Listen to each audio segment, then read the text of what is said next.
आता कसं वाटलं? आता जरा बरोबर वाटलं. आता आणि कसा देव वाटलं. परत एकदा मग चांगलं वाटलं.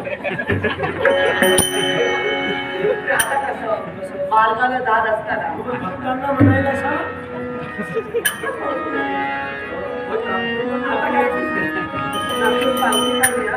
सुरुवात करूया आणि आता नाचत नाचत तुझा आणि माझा प्रसार करू. भक्तीचा प्रसाद.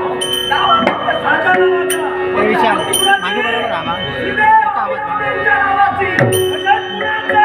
श्रीदेव अभिरामींच्या नावाचं. नामस्मरण कुणाचं? श्रीदेव अभिरामींच्या नावाचं. आणि पालखी कुणाची ग? मुखाने अभिरामी. आई हळू हळू